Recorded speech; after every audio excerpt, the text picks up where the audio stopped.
Get back over there and don't you dare move. We don't serve your kind here without proper verification, shouted Mrs. Blackwood, the bank manager, her voice carrying across the entire lobby. The security guard's grip tightened around 10-year-old Jamal Wilson's thin arm as he marched the boy away from the teller windows. Every customer in the busy branch turned to stare at the spectacle. A young black boy in a private school uniform being forcefully escorted to a corner near the entrance. "Stand right here where everyone can see you," the guard ordered, positioning Jamal in a spot visible to all customers yet isolated from the service areas. Humiliation burned on Jamal's face as wealthy customers whispered and stared. Mrs. Blackwood, Sterling Trust Bank's manager, stood with arms crossed and a satisfied smirk spreading across her face. "That's what happens when people like you try to pull one over on us," she announced loudly enough for everyone to hear. Panic rose in Jamal's chest. All he wanted to do was deposit the $1,500 he'd earned from his coding competition, and now he was being treated like a criminal. He frantically searched through his backpack. His award certificate, ID, and all his documents had been confiscated, and he realized something else was missing. "My phone," he said, his voice cracking slightly. "Please, I need to call my mother. I left my phone at school during coding club. She's expecting me home soon." Mrs. Blackwood walked past him, designer heels clicking sharply against the marble floor. "That's not our problem," she said, without even looking at him. "You'll wait there until we're done verifying your documents, if they're even real. If you stand against injustice and believe everyone deserves to be treated fairly regardless of their appearance, type equality in the comment section now. And if you want to see the moment this prejudiced manager realizes who she's been mistreating, hit that subscribe button right now. This story delivers the most satisfying instant karma you've ever seen." Just that morning, 10-year-old Jamal Wilson had sat at the kitchen island in his family's modern townhouse, carefully reviewing the check he'd earned from winning the regional youth coding championship. $2,500 was more money than he'd ever held before. "Are you absolutely certain you don't want me to come with you?" Dr. Kiana Wilson had asked, glancing up from her tablet where she was reviewing acquisition documents. The financial section of her digital newspaper ironically featured an article about her recent appointment as CEO of Meridian Financial Group and their upcoming acquisition of Sterling Trust Bank. "Mom, I'm 10 now. You're always saying I need to learn independence," Jamal replied with quiet determination. He adjusted his Westlake Academy uniform tie nervously. "Besides, it's just down the street from school." Dr. Wilson's proud smile said everything. No one passing by their modest but well-appointed home would guess that Dr. Kiana Wilson was one of the nation's most respected financial technology innovators. She had built her reputation from nothing, focusing on bringing banking access to underserved communities and pioneering mobile banking solutions that had revolutionized the industry. Jamal was his mother's son in every way that mattered. Despite attending Westlake Academy, where tuition rivaled some college fees, he wore the simplest version of the required uniform. The only personal touch was the small notebook where he meticulously recorded his coding ideas and financial goals. He'd earned his academic scholarship through his extraordinary skills in mathematics and computer science, talents that had recently won him the regional coding competition. Jamal chose Sterling Trust Bank's Oak Ridge branch for his first independent banking experience because it was closest to his school. Its imposing columns and rich wood paneling signaled old money and exclusivity. Every promotional poster featured smiling white families, and the customer service area was clearly divided between priority banking and standard service sections. As Jamal entered the bank and joined the line, his heart fluttered with nervous excitement. He practiced his deposit slip speech under his breath. I'd like to deposit this check into a new account, please. So simple, so ordinary. The kind of transaction that happened hundreds of times each day. When it was finally his turn, Jamal approached the teller's window with his carefully organized documents. Student ID, birth certificate, award letter, and the check itself.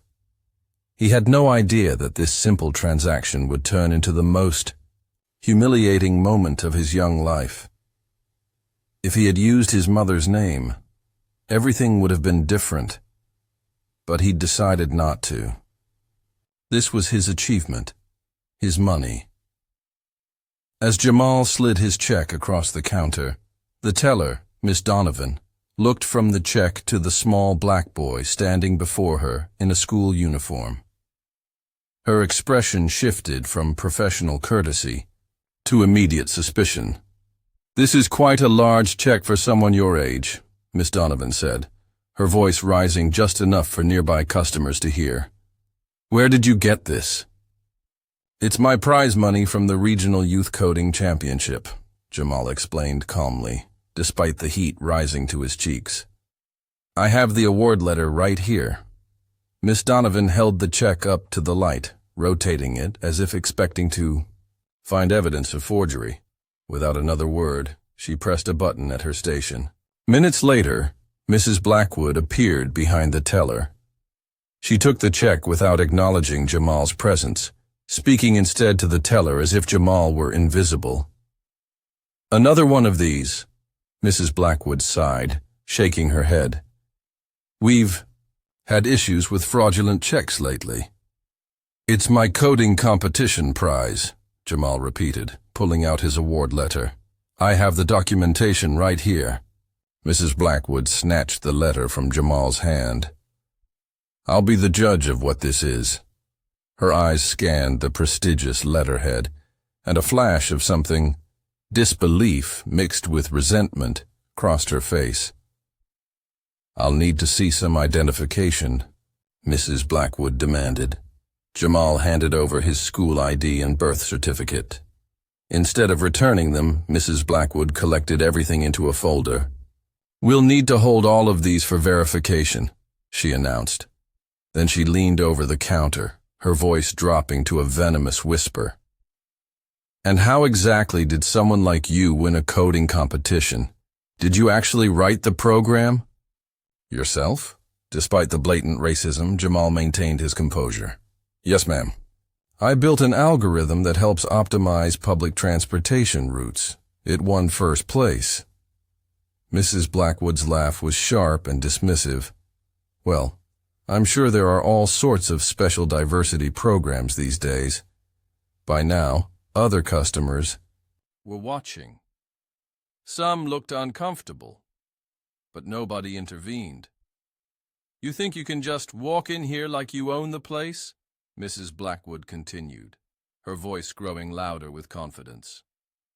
"Coming in with checks that don't match your appearance?"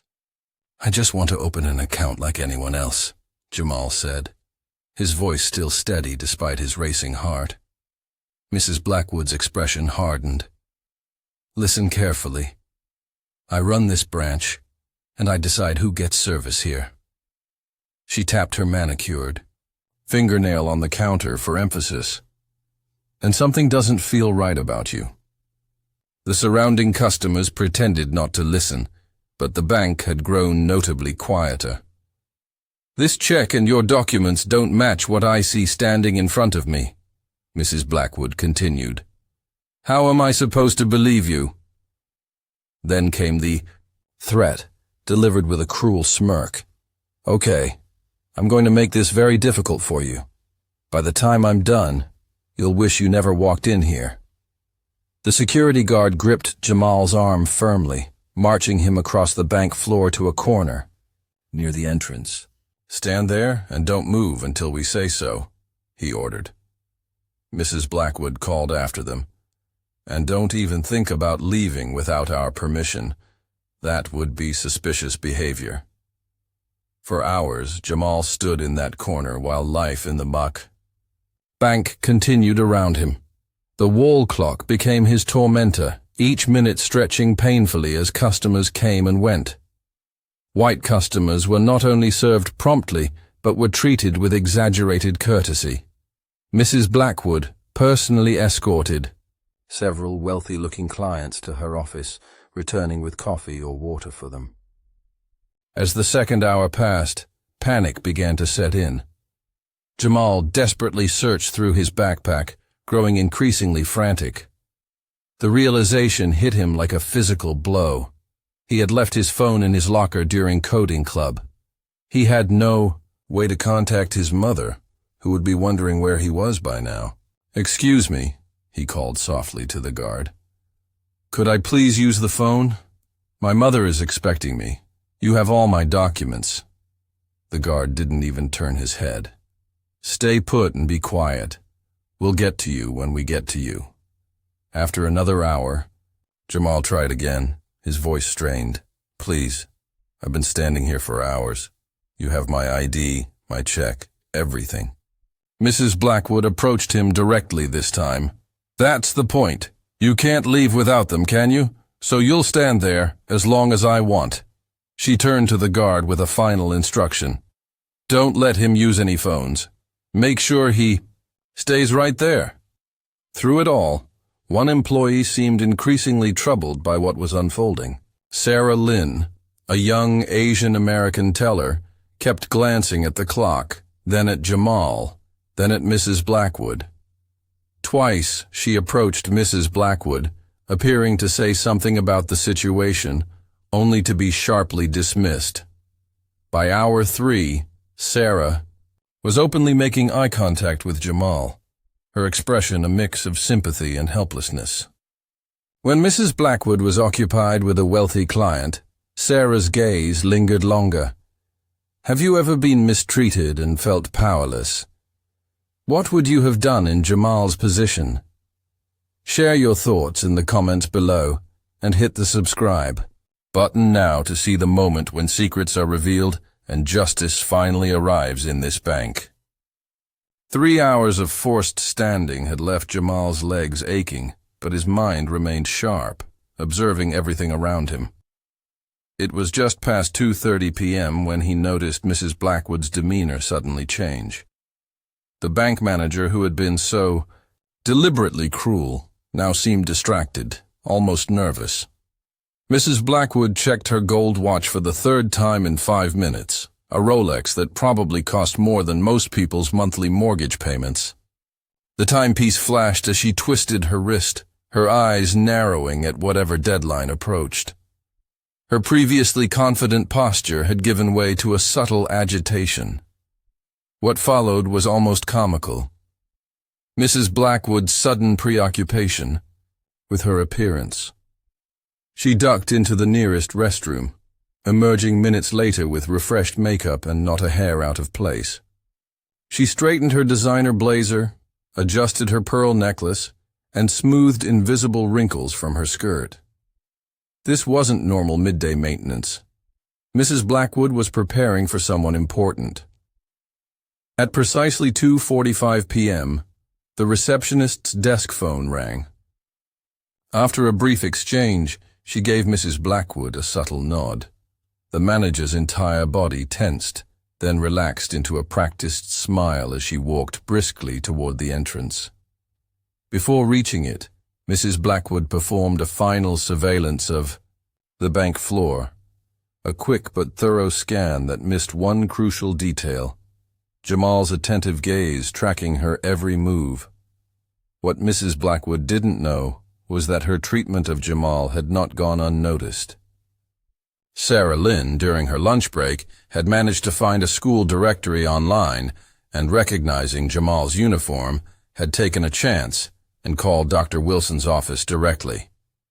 The glass doors swung open and Dr. Kiana Wilson stepped into the bank. At 5 to 9, with an athletic build, she commanded attention without effort.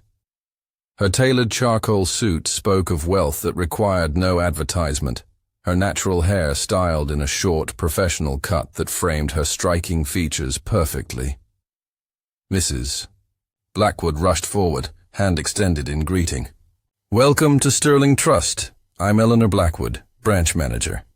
How may I assist you today? Dr. Wilson's eyes were already scanning the bank, looking past Mrs. Blackwood entirely. When she spotted Jamal standing in the corner, something flashed across her face, a controlled anger quickly masked by professional composure. I'm here about a customer of yours, Dr. Wilson said, her voice carrying the unmistakable authority of someone used to being listened to. Of course. I'd be happy to assist with any of our VIP clients, Mrs. Blackwood replied eagerly, still unaware of the connection. I'm looking for my son, Dr. Wilson continued, walking past Mrs. Blackwood toward Jamal, who appears to have been detained in your bank for over 3 hours. The color drained from Mrs. Blackwood's face as her eyes darted between Dr. Wilson and Jamal. Your son? She stammered. There must be some misunderstanding. We were simply following protocol for unusual transactions. Dr. Wilson placed a protective hand on Jamal's shoulder. Is it your protocol to force children to stand for hours? To deny them bathroom access? Or the ability to call their parents? Ma'am, we had concerns about the source of the funds. Mrs. Blackwood began. A coding competition prize, Dr. Wilson cut her off. With documentation you've been holding for 3 hours. Tell me, Mrs. Blackwood, how many other 10-year-old customers have you treated this way today? The implication hung in the air. Several customers looked down, uncomfortable with the obvious discrimination being exposed. I'd like to speak with your regional director immediately, Dr. Wilson continued. And I want all security footage from today preserved. Mrs. Blackwood's phone began to ring. She checked it with annoyance, then surprise as she recognized the number. Excuse me one moment, she said before answering. This is Eleanor Blackwood. Whatever was said on the other end of the line caused Mrs. Blackwood's expression to shift, from confidence to confusion. Yes, sir, I understand. No. I wasn't aware of any. Yes, all protocols were followed according to. Her voice trailed off as she listened, her free hand nervously adjusting her pearl necklace. She had barely ended that call when her phone began ringing again. A different number this time. Mrs. Blackwood's composure began to crack as she declined the call, only for it to immediately ring again. Within moments, her phone was buzzing continuously with calls and text messages. I apologize for the interruption, Mrs. Blackwood said to Dr. Wilson, her voice slightly higher than before. How can I help with this situation? First, I need my son's property returned to him immediately, Dr. Wilson stated, her tone making it clear this was not a request. Mrs. Blackwood hurried to retrieve the folder containing Jamal's documents, and check, nearly dropping them in her haste. As she handed them back, the doors opened again. A man in an expensive suit entered, followed by 2 others in corporate attire. Dr. Wilson, the man greeted her. I came as soon as I heard. This is completely unacceptable. Richard, thank you for coming, Dr. Wilson replied. This is my son, Jamal. He came to open his first bank account with prize money he earned winning the Regional Youth Coding Championship. Richard Matthews, the regional director of Sterling Trust Bank, looked horrified. Jamal, on behalf of the bank, I want to apologize for your experience today. Mrs. Blackwood looked increasingly confused. Sir, I don't understand what's happening. What's happening, Richard explained, is that you've spent the afternoon mistreating the son of Dr. Kiana Wilson, the new CEO of Meridian Financial Group, which as of yesterday is the majority shareholder of Sterling Trust Bank. Mrs. Blackwood's face went completely pale. New majority shareholder? Dr. Wilson's expression remained calm, but her eyes were steel. That's correct. Though I came here today not as a CEO, but as a mother looking for her son. Richard Matthews turned to Mrs. Blackwood. We need to discuss this in the conference room. Now, if you're enjoying watching justice unfold, hit that like button right now and subscribe to see the consequences of this manager's actions. The next 30 minutes unfolded like a carefully orchestrated takedown. Security footage from throughout the day was pulled up on the conference room screen. The evidence was damning, not just of Jamal's treatment, but of a clear pattern of discrimination against customers of color throughout the day. "Mrs. Blackwood," Dr. Wilson began, "what happened to my son today is unacceptable. But what concerns me even more is that this appears to be standard practice at this branch." She gestured to the screen, where footage showed multiple customers being treated differently based on their appearance. In one clip, Mrs. Blackwood personally escorted an elderly white customer to her office with effusive courtesy. In another, taken just 20 minutes later, she directed a middle-aged black couple with mortgage questions to try the downtown branch instead. This branch has systematically violated not just our company's ethical standards, but federal banking regulations. Regarding equal service, Richard Matthews added, "We've identified at least 12 incidents today alone." Mrs. Blackwood's attempt at damage control was pathetic. "Dr. Wilson, if I had any idea who your son was—" "That is precisely the problem," Dr. Wilson interrupted. "Banking services shouldn't depend on who someone's parent is. Every person who walks through those doors deserves the same respect and service." Sarah Lynn, the concerned teller, had been invited to join the meeting at Dr. Wilson's request. "Ms. Lynn," Dr. Wilson said, turning to her, "you tried to help my son today when it would have been easier to look the other way. That shows integrity." Richard Matthews nodded. "We've reviewed the footage, Ms. Lynn. Your actions stood out in stark contrast to the culture that's been fostered here." Mrs. Blackwood sat rigid in her chair, watching her career implode in real time. "I was only following security protocols for unusual transactions," she insisted, her voice thin and desperate. "By holding a minor against his will for hours? By denying him the ability to contact his parent?" Richard Matthews asked. "That's your understanding of protocol?" "Mrs. Blackwood," Dr. Wilson said, her voice level but firm, "Sterling Trust will be implementing comprehensive changes across all branches as part of our acquisition. Those changes begin today, with this branch." Richard Matthews stood. "Mrs. Blackwood, your employment with Sterling Trust Bank is terminated, effective immediately. Security will escort you to collect your personal belongings." As Mrs. Blackwood was let out, Dr. Wilson turned to Sarah Lynn. "Ms. Lynn, would you be interested in taking on a leadership role in the transformed Sterling Trust? We need people who understand that banking is about serving all communities with dignity." Sarah's eyes widened. "I would be honored, Dr. Wilson." 3 months later, Sterling Trust Bank's Oak Ridge branch was unrecognizable. Under Sarah Lynn's management as the new branch director, the imposing counters that created distance between tellers and customers had been replaced with more accessible stations. The walls featured artwork from local artists of all backgrounds, and a dedicated youth banking area had been created. The Jamal Wilson Young Coders Banking Program had been launched across all Sterling Trust branches, designed specifically for children who earned money through academic achievements, technology competitions, or entrepreneurship. The program included financial literacy workshops for young people from all backgrounds.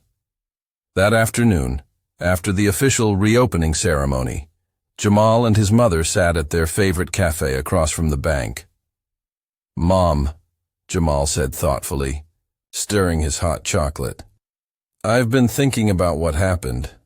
I was angry at first, but now I'm almost glad it happened to me." Dr. Wilson raised her eyebrows. "Oh?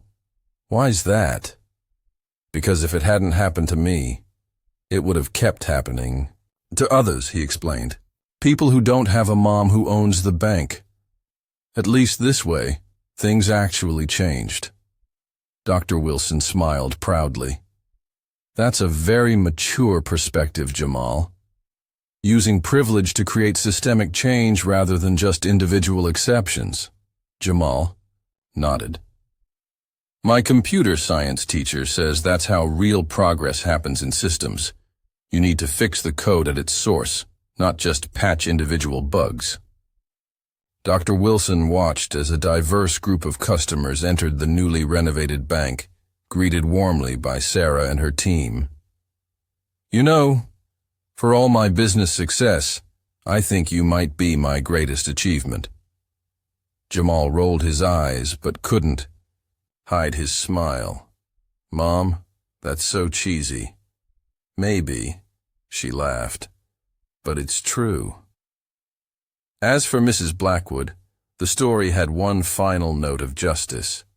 After being fired, she had attempted to sue for wrongful termination. The case was quickly dismissed. When the documented evidence of discriminatory practices was presented, she found herself essentially blacklisted in the banking industry, her reputation permanently tarnished. 6 months after the incident, Mrs. Blackwood attended a mandatory diversity and inclusion training program as part of her community service. Requirement. The facilitator was none other than Dr. Kiana Wilson, who had volunteered her time to speak about creating truly inclusive financial institutions. At first, Mrs. Blackwood sat in the back row, arms crossed defensively. But as Dr. Wilson spoke, not about revenge or punishment, but about transformation and growth, something shifted in the former bank manager's expression. When the session ended, Mrs. Blackwood approached Dr. Wilson hesitantly. I owe you? And your son an apology, she said, her voice lacking its former arrogance. What I did was inexcusable. Dr. Wilson studied her for a moment. Apologies are important, Mrs. Blackwood. But change is what matters. What will you do differently with your second chance? The most meaningful change, however, was happening on a smaller scale. Every day, young people of all backgrounds came to the bank to open their first accounts, inspired by the story of a boy who stood his ground and a mother who used her position to ensure that dignity and respect would become the new banking standard.